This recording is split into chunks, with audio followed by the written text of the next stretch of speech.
Hey guys, today I have a recipe for you that involves the peppered bacon salt and the salsa mix. And right now I have this in two different type of containers. One is a little jar and one is a little bag. They're the exact same amount, just different containers.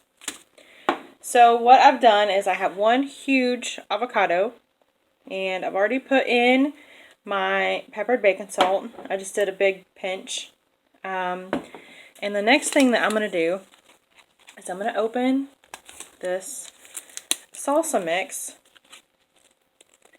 And I'm going to pour just a little bit of this in here. And I'll save the rest of this for salsa or seasoning. So here's the salsa mix, and the peppered bacon salt is on the top. And I'm going to make a smoky guacamole. So now I'm just going to mix all this up.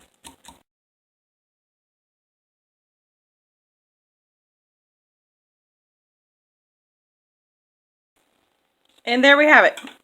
That is our smoky guacamole.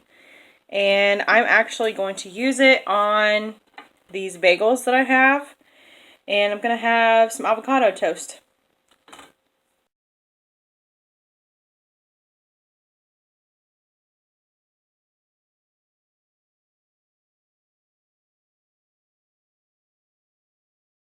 There you have it. Looks good. Okay, so real quick, I'm going to tell you about this salsa mix.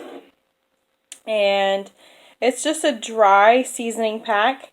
And it has onions, peppers, cilantro, garlic, parsley, black pepper, and kosher salt. And what you do with this is you can use this as a seasoning like I did on my bagels here mixed with the guacamole.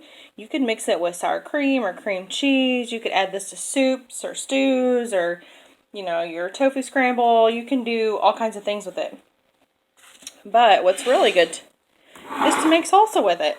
And you can do that with a 28-ounce can of tomatoes. And you can use crushed tomatoes, chopped tomatoes. You can do whole tomatoes and cut them how you like them. Fire roasted tomatoes. You could use fresh tomatoes. It really doesn't matter. You just need tomatoes. And what you do is you put this in a pot with this and then add a splash of vinegar or lemon juice, lime juice. You could even use orange juice. You just need a little bit of something citric. And you need some kind of acid. And then you mix it all up. Bring it to a simmer for about 5 minutes. And you can eat it warm. Just like that. Or you can eat, you know, after you get done simmering it, put it in the fridge, eat it cold. You don't have to heat it up on the stove. It just makes the flavors taste better quicker.